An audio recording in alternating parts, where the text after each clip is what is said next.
to the Last Row Podcast, a fan's perspective on sports, an ARM Media production. With your host, Brian Marshoni.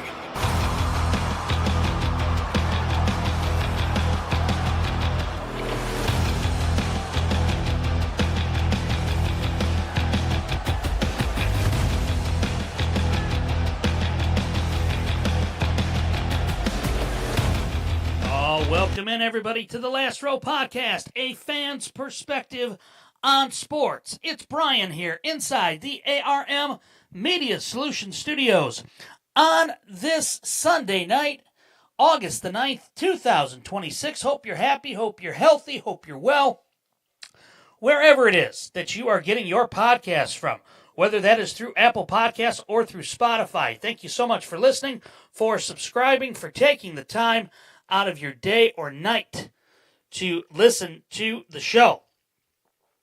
Big thanks to our friends over at I Know a Guy Remodeling. Big thanks as well to our friends over at Dubby.gg, Dubby.gg. Make sure you go there. Check out their website. Buy some product. When you do buy product from them, make sure you utilize the code LASTROWPODCAST. You can see it all right there. Use the code at checkout, Last Row Podcast. You'll get 10% off of your order. So make sure that you do that. You can catch us on YouTube, X Live, TikTok Live, where you are right now. Thank you so much. If you are part of TikTok, we appreciate that. Make sure that you are taking part in the show. Anybody that is in the chat, please leave some comments, leave some concerns, all of that fun stuff. We greatly appreciate all of your feedback. You guys help drive the show. Make sure you are with us as well on our newest platform, sideline.fm/Last Row Podcast. There is where you can interact with the show. You can call us. You can talk to us about any topic that is on your mind, sports-wise, that we are talking about. You can call and say how great we're doing. You can call and say, Brian, I've never heard something so absolutely outlandish and preposterous. So make sure that you do so as well. All right, let's go ahead and let's get into it here. Busy travel day, not going to lie. So we're going to keep tonight a little bit short, a little sweet, just because of travel that we've done here today. But programming announcement right here. We are going to be back at our normal time, 9 o'clock Eastern, 8 o'clock Central, starting tomorrow night. So once again, starting tomorrow night, back at our usual spot, 9 o'clock East, 8 o'clock Central. So make sure you are with us starting tomorrow night. I want to welcome everybody that is in the TikTok live chat. James, Ring Fanatics, R. Will, AJ, Triple B, P. Collins, thank you so much for joining us. Greatly appreciate each and every one of you for listening, for subscribing, for, being a part of the show. This is what we do. So I want to start tonight off, and it's kind of becoming, I don't know how to say this without it coming off, so I'm just going to say it how I want to. The issue that we're having here, and it's with the WNBA, okay? Now, everybody here has seen the hit that took place yesterday in the Indiana Fever Chicago Sky game. And let's just be honest here, okay? That wasn't necessarily a hit per se or a foul. That was more or less like an assault. And realistically, the WNBA, look, they have been begging and pleading for attention, right? And they have been begging and pleading for attention to show, what they're all about. Well, here's the problem with that, with the WNBA. They're getting attention, but it's all for the wrong things. Never mind the fact of what Caitlin Clark has done for that league. Never mind the fact that what Angel Reese has done for that league. Never mind the fact of what Rebecca Lobo and Diana Taurasi and all of the people that have come before them have done for that league. And James, we're getting to that right here. We're getting to it right here. The fact of the matter is this. Kayla McBride today has a huge day for the Minnesota Lynx, right? And it's overshadowed because of what we have seen and what went on yesterday. And what went on yesterday, look, let's just be honest here, okay? You have Dejanay Carrington for the Chicago Sky with an all-and-out assault on Sophie Cunningham. And that assault on Sophie Cunningham, completely uncalled for. But then it's what happened after the flagrant 2, which was the correct call, by the way. After the foul, assault, whatever you want to call it. Now, mind you, this is the same exact player, okay, Dejanay Carrington, that fouled Caitlin Clark a year ago in Chicago, or 2 years ago, excuse me, knocked her on her backside violently. The WNBA has a problem, an internal problem, because they have players like Carrington that are completely and utterly utilizing something here and utilizing this platform that they have. This platform that they have is incredibly big. It's on the grandest stage that you can get, right?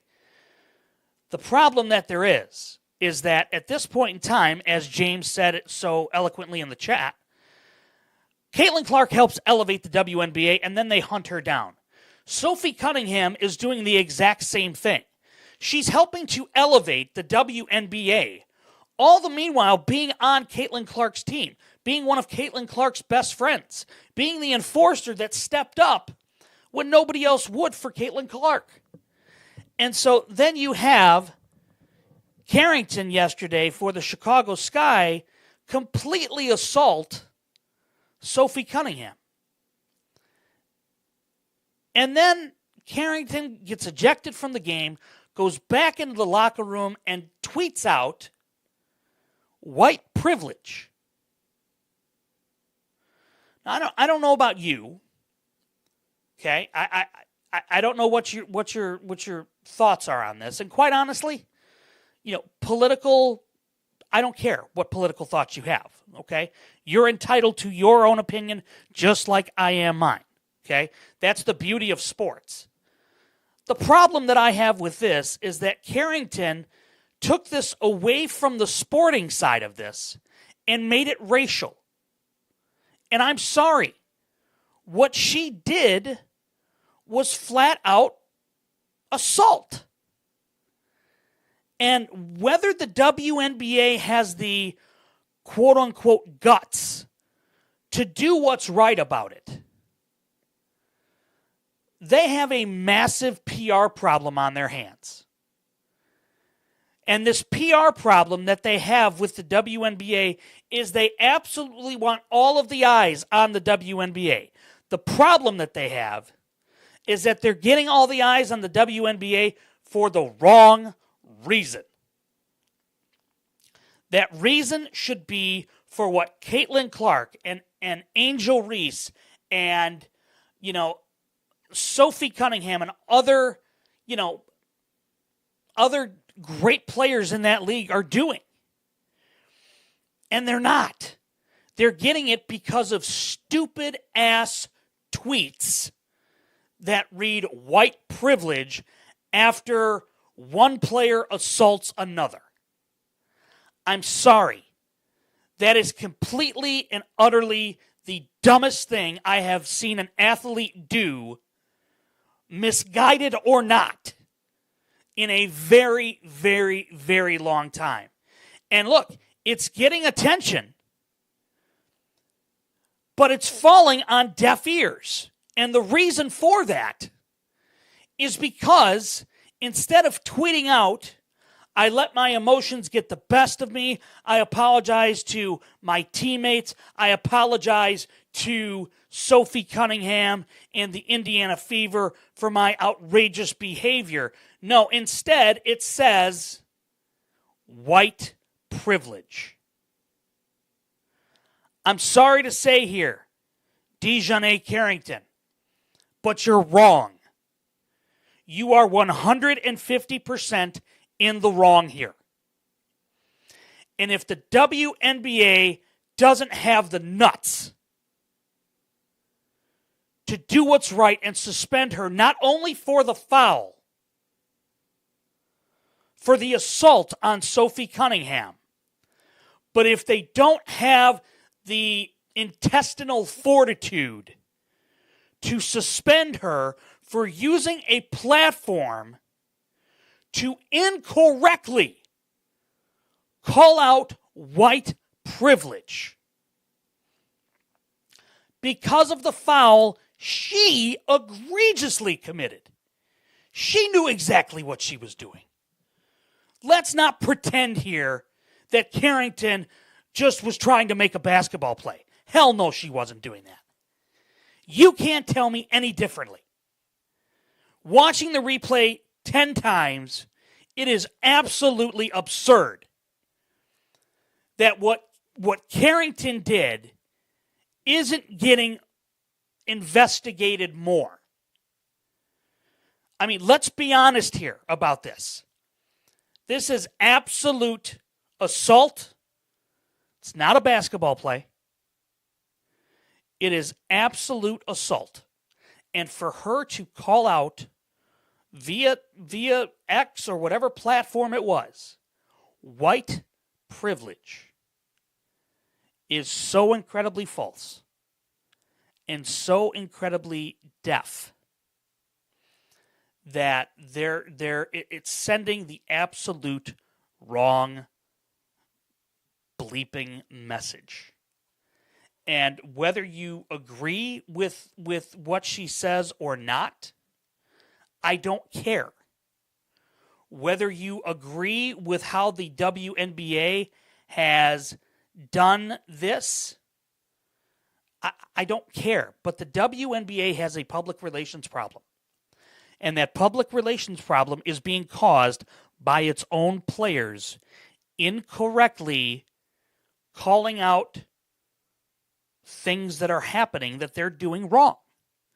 And I'm sorry, I have zero sympathy at this point in time for Dejanay Carrington. None. She deserved to get thrown out of the game. She deserves to be suspended, as far as I'm concerned, without pay for the remainder of the season, as far as I'm concerned. I think, honestly, I mean, that was flat out assault. Wasn't a basketball play. So I just have a really bad taste in my mouth because of this. And quite honestly, it's all because of what she tweeted out after the game. After she was ejected. White privilege. Makes zero sense. Completely the wrong argument, the wrong time, the wrong place to try to bring race into this. It's just bad. It's just absolutely bad. Bruce, what's happening? How are you? Ric Flair, welcome in. DM, welcome in. Clean Fresh Edit, welcome in. Sheriff Astrodog, hello, Jake. Good evening, everybody here on TikTok and TikTok Live. If you are with us there, thank you so much for joining us. If you are with us on YouTube Live or X Live, thank you so much. If you're joining us on Sideline.fm, thank you so much for joining us there as well. Make sure if you listen there at Sideline.fm/Last Row Podcast, that is where you can go, my dear friends, to call into the show. That is where you can go, and I'm going to put the link right here into the chat. That is where you can go to call in. Give us your thoughts on this. Okay, let's be honest here. Give us your thoughts. I'm curious to know what people think at this point about the whole Dejounte Carrington issue here that has come up since yesterday. And look, I'll be honest with you. The WNBA has nobody to blame but themselves. Zero. Nobody to blame. And it's all because they're trying to establish, for lack of a better term, a pecking order. And that pecking order is the fact that you have the biggest star in your league, in Caitlin Clark, who has gotten absolutely assaulted, who has gotten berated, who has gotten no calls, who has absolutely done everything right. The WNBA, the president of the WNBA, the commissioner of the WNBA, look, they all need to go. We know that. That's part of the reason why the league is failing so badly. It's because it doesn't have good leadership. The other part of this is that the WNBA is getting all the negative press. And they don't, they want all the attention. They don't want the press, they're getting all the attention for the wrong reasons. People's eyes should be on what Caitlin Clark and Sophie Cunningham and Angel Reese, are doing, not what is happening, because of, an assault that's happening. And incredibly badly timed tweets coming out that read white privilege. It just makes zero sense. All right. That's my opening rant for tonight. Desi, welcome in. Bruce, thank you. I appreciate that. Thank you. Lawrence, welcome in. It is and Bruce, you're not wrong with what you're saying here with the WNBA being a complete joke. You're wrong. James, you're not wrong either. They should have nipped this right at the start when Caitlin Clark brought more eyes to a WNBA game than had ever been there. And again, it's simply put, it's bad PR. It's absolutely bad PR. And look, let's be honest here. Public relations, good or bad, it's getting eyes on the product. In this instance, it's getting the eyes on the product for a bad reason. Okay? All right. Let's touch base here and let's shift gears if we can. I want to talk about something that is becoming a greater story. And that is, look, we are roughly right now 2 months from October. Okay?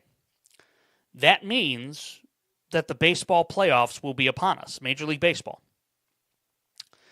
And within Major League Baseball and within the element of the season, you've got divisional races, you've got wild card races, all of that, right? I want to make a friendly little reminder to enjoy the next month and a half, 2 months while we can. Because the way things are trending right now in Major League Baseball, there is going to be a lockout come December. And when that lockout occurs in December, there are going to be people that are without their sport.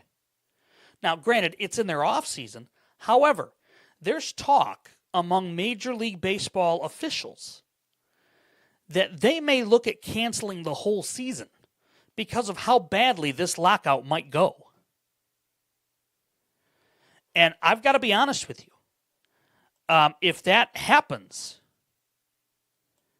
if they end up canceling the entire season because of the lockout where the Players Association and the owners can't come to a collective bargaining agreement because, people want a salary cap, players want this concession, they want that concession, so on and so forth.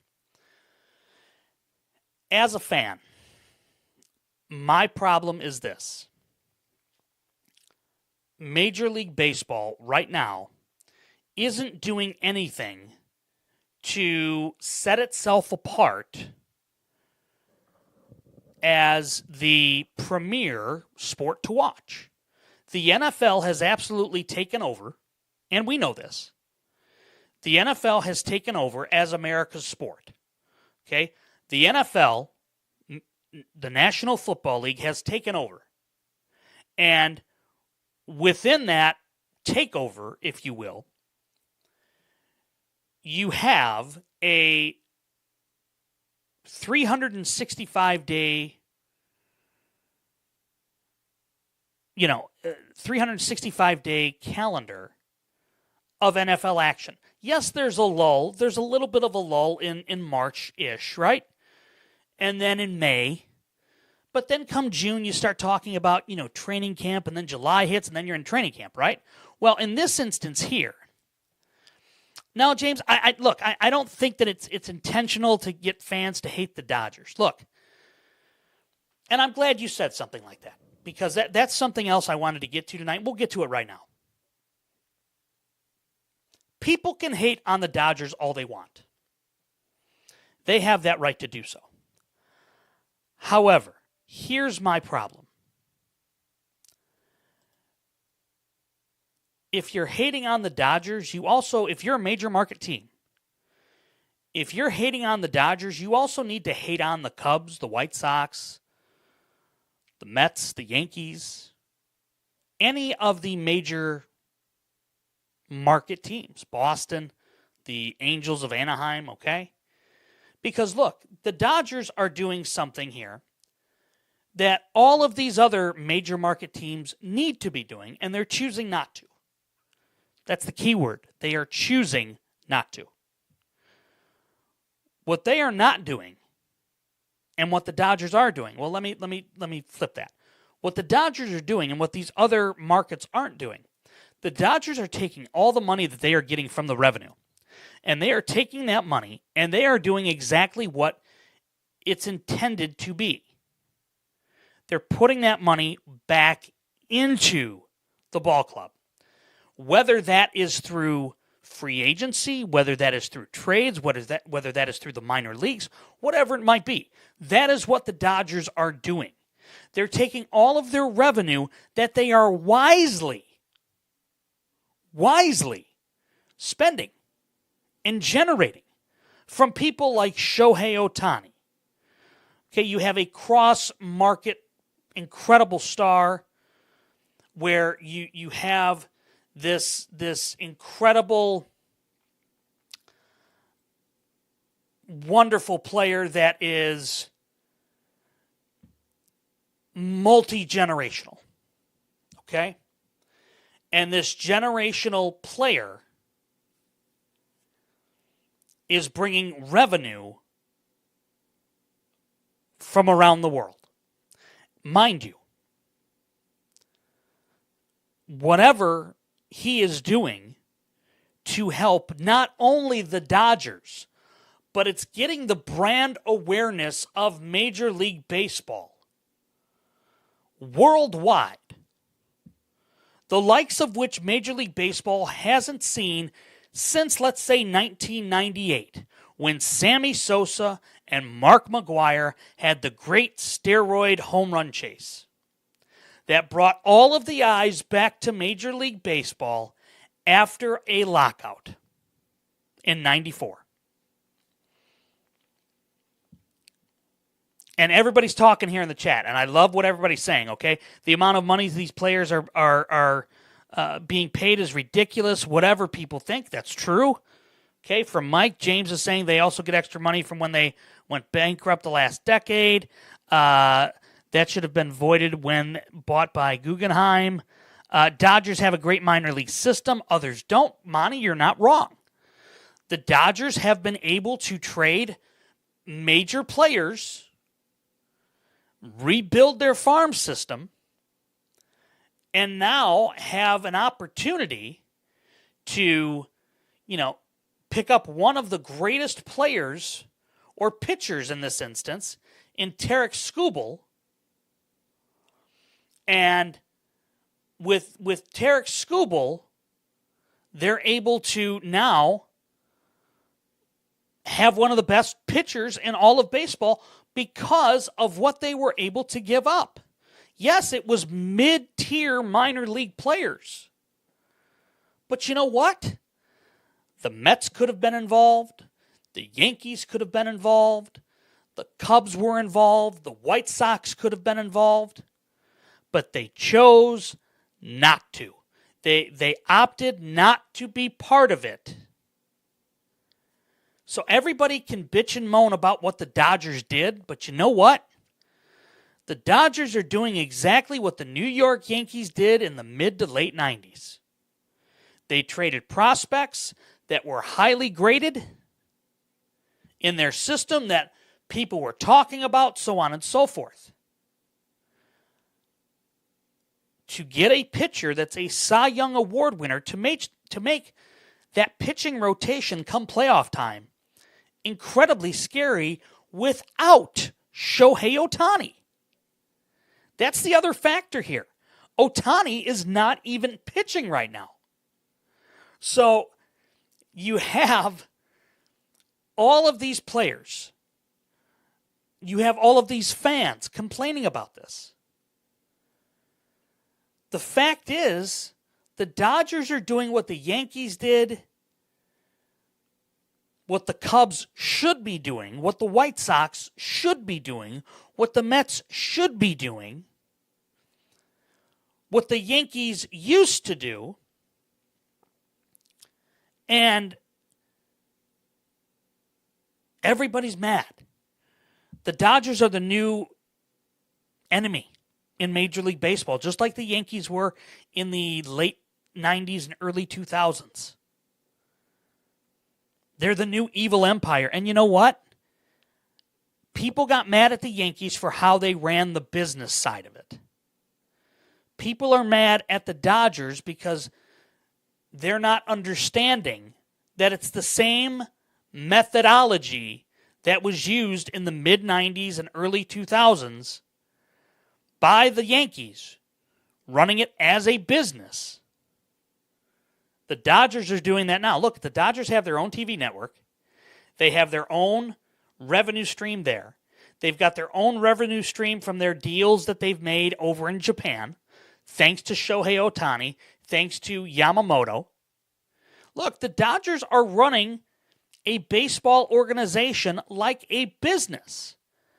There's no antitrust laws in Major League Baseball that say you can't run this as a business.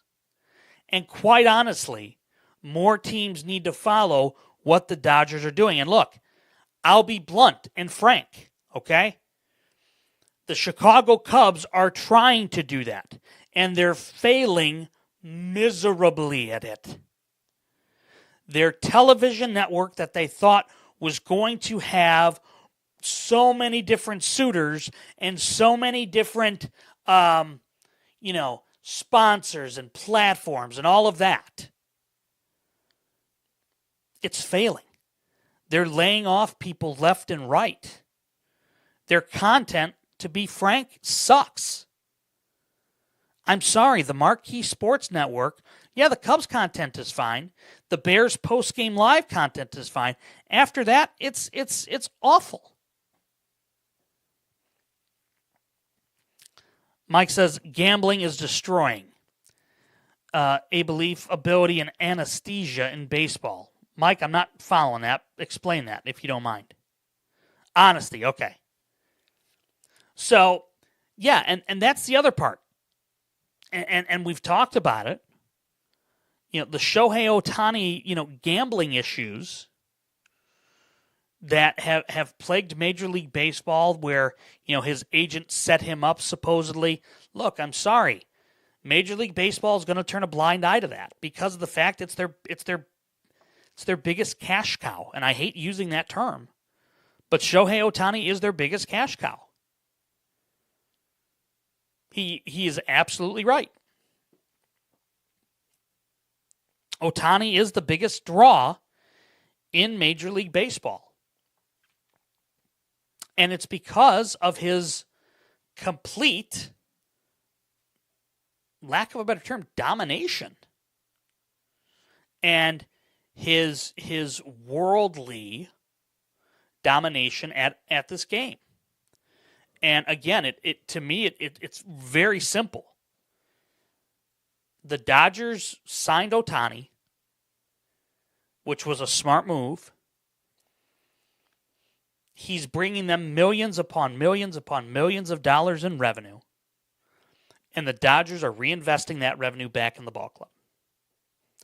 Nothing in the antitrust laws that say they can't do that. It's a brilliant move by the Dodgers that other teams need to be doing. Yeah, except for Pete Rose, right. And I get that. And look, Pete Rose, okay, I'm gonna throw this out here. And I know I'm gonna get heat for it, and that's fine. But Pete Rose wasn't the only athlete gambling on their own sport in the 80s and 90s. Pete Rose got caught. Pete Rose got caught. Now, should Pete Rose be in the Baseball Hall of Fame? Yes. For what he did for baseball? Abso-bleepin-lutely. Yes.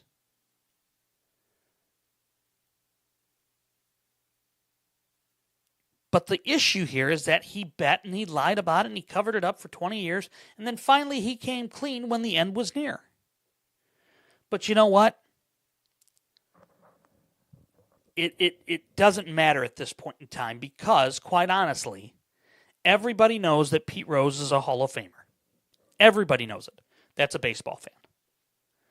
The issue here is that Pete got caught. So now you have Shohei Ohtani being accused of cheating, and he now is an investigation has been done that said he was set up, so on and so forth. Whether you believe that or not, I don't care. But Major League Baseball has allowed this to happen. Just like the WNBA is allowing the Caitlin Clark bashing, the Sophie Cunningham, bashing.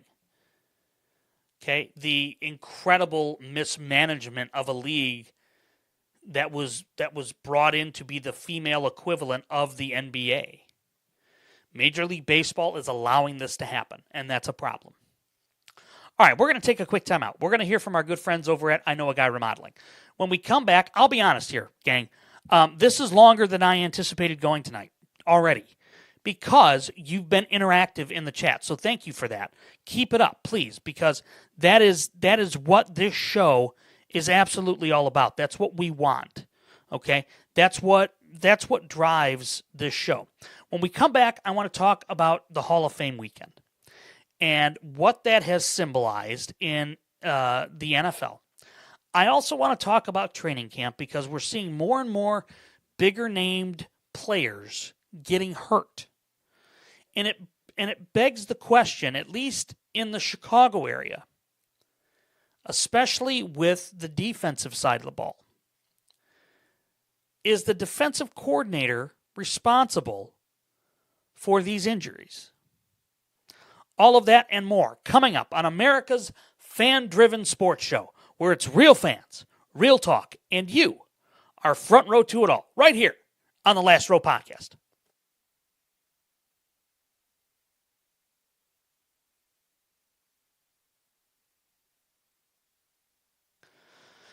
When something needs to be remodeled, don't spend hours scrolling online reviews. Don't cross your fingers hoping that you've hired the right guy. Just remember one thing. I Know a Guy Remodeling. From kitchens and bathrooms to floorings, basements, complete home renovations, landscaping, decks, they bring professionalism, craftsmanship, and reliability to every project. Your home deserves quality work from people who genuinely care about getting it right the first time. That's why we're proud to have them as part of the Last Row Podcast family. So if you're planning a project this year, give I Know a Guy Remodeling the opportunity to earn your business. You can check out a link to their Facebook page on our website, www.lastrowpodcast.com, because everybody deserves to know a guy. And now you do. I Know a Guy Remodeling.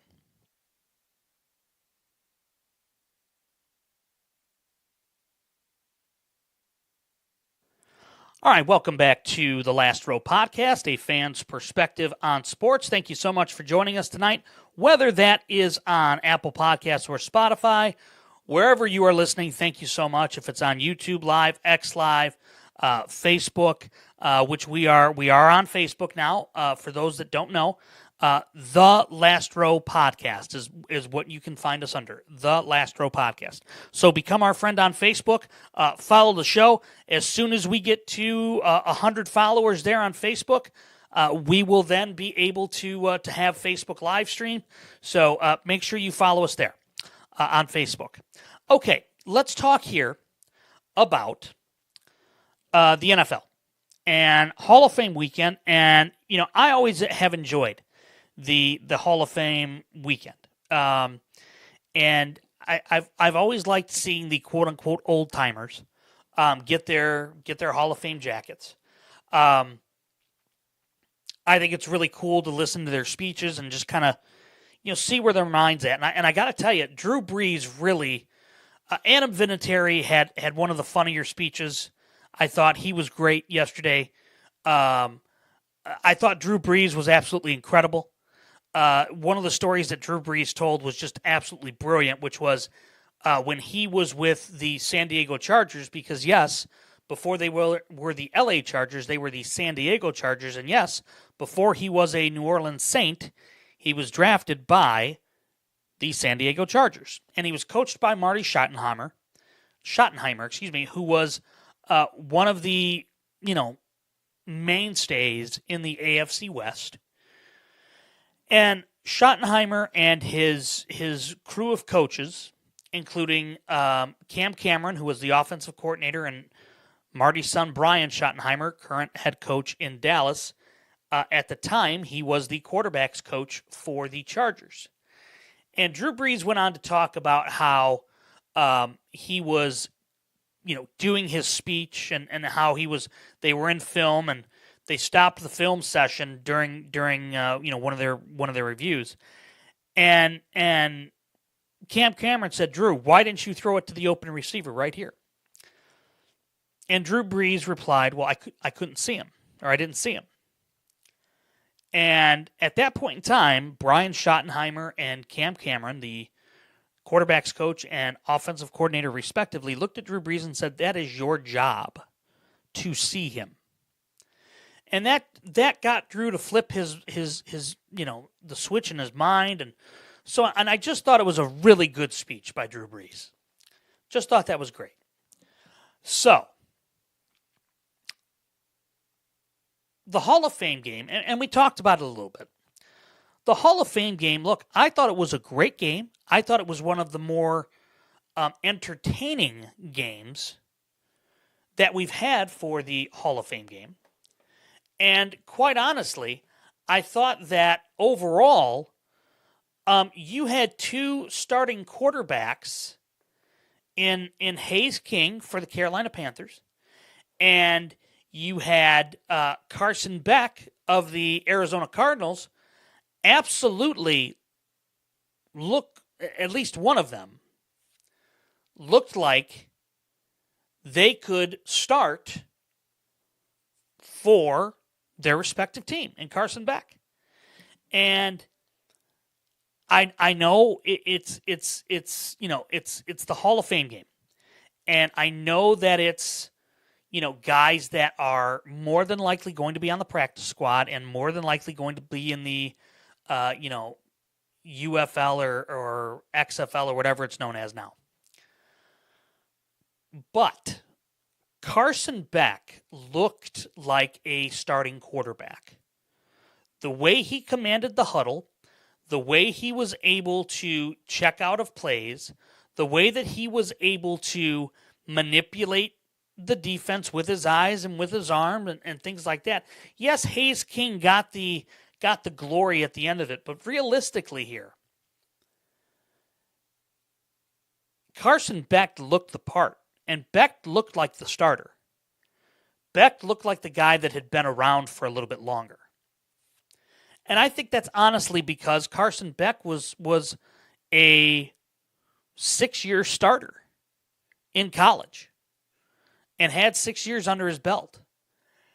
And quite honestly, you can tell the difference between a player that is, for lack of a better term, green, and a player that has played in big-time games, in big-time programs, with big-time coaches. And that's what Carson Beck has done.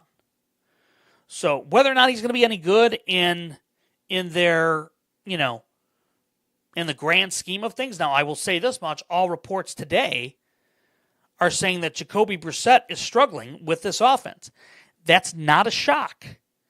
Yet the Cardinals felt the need to pay him $15.5 million when in reality, I'm sorry, Jacoby Brissett is not worth $15.5 million as a starting quarterback in the NFL. He's just not.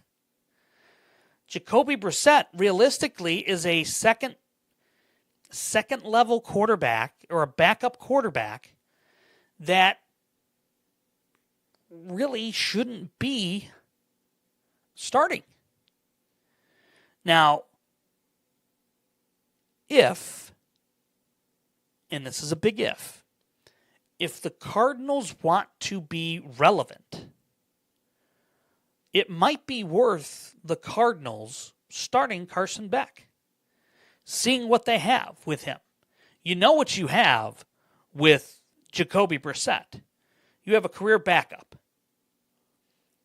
You don't know what you have in Carson Beck. But judging by the one game, you have a guy that looked like he could play in the league. Whether or not he's any good, we don't know yet, but he looks the part. That's half the battle. So, and if his teammates believe that he can do that and be that player, then there is zero reason why he should not be starting over Jacoby Brissett. Just my thought. Just my opinion.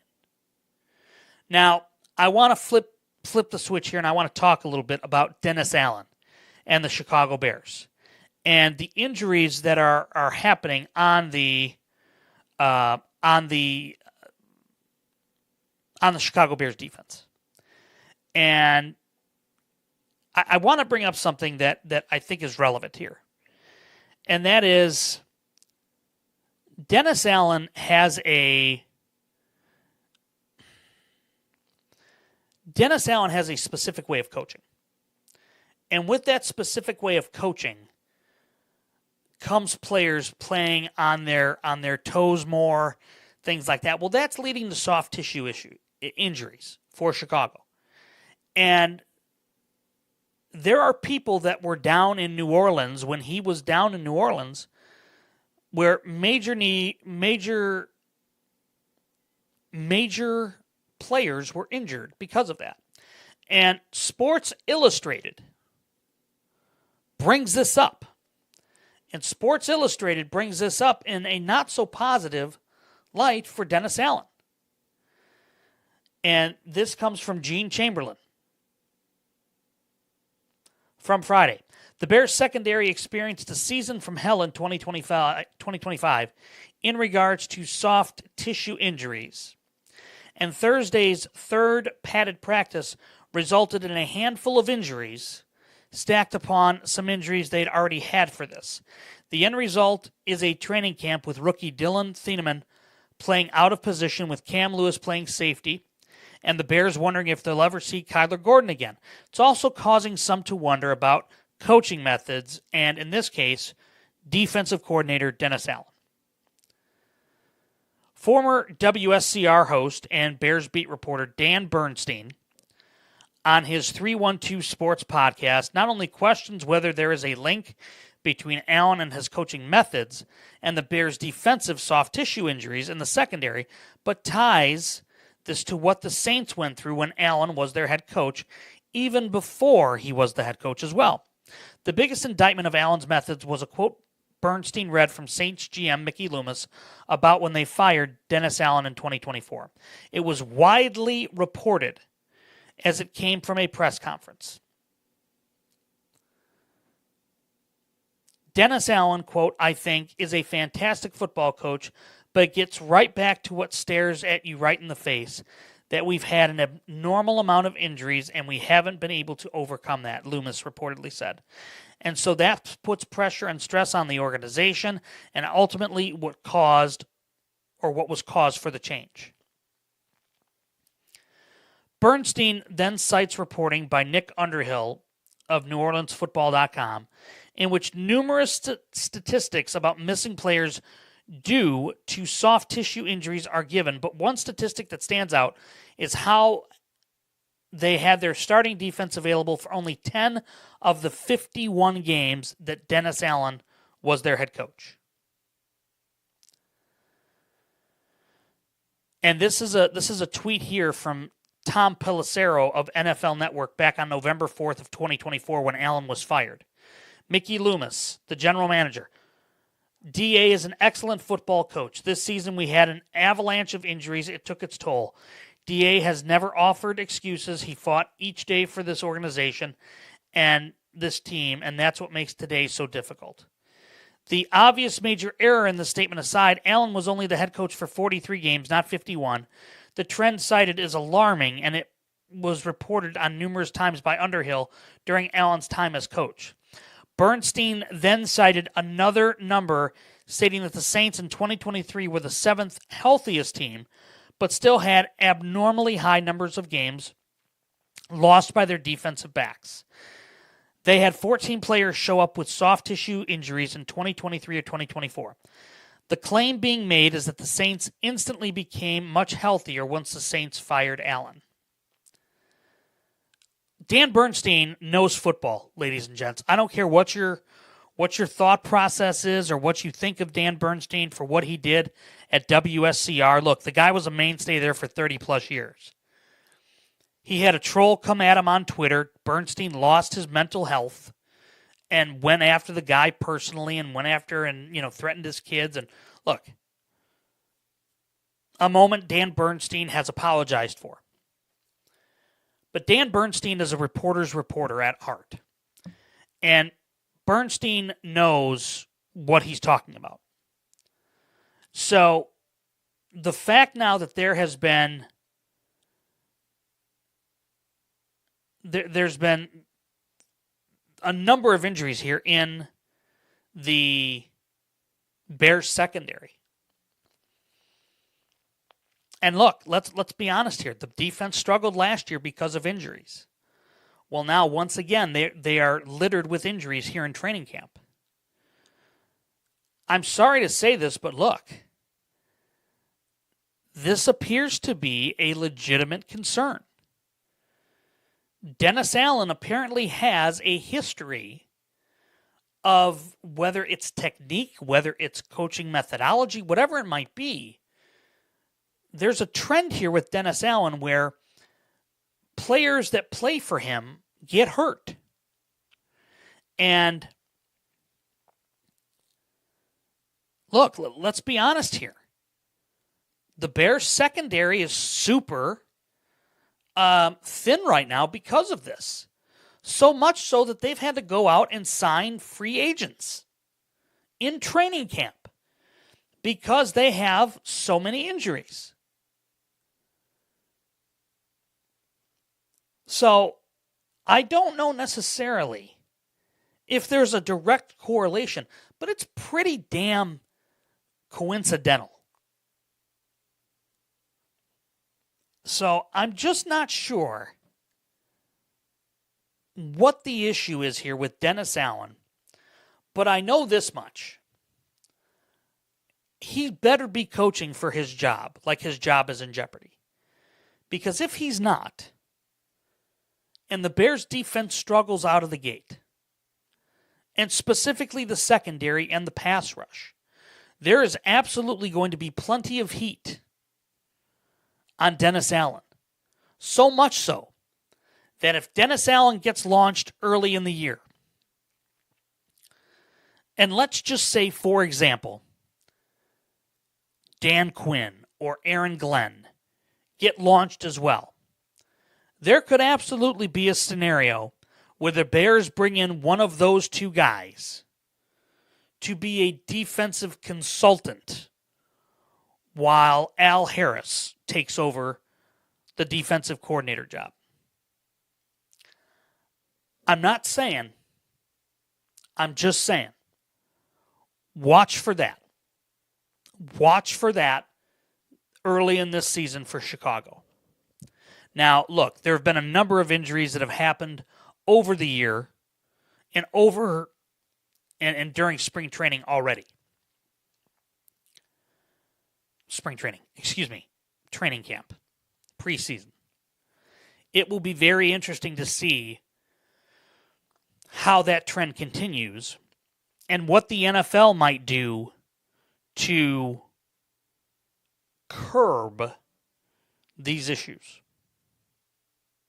And we're going to talk about that and more all week as we gear up for the first week of training camp games, of preseason games this Thursday night. And we've got a whole slate for you, and we're going to break them down here all week. So, that's going to put a bow on this edition of the Last Row Podcast.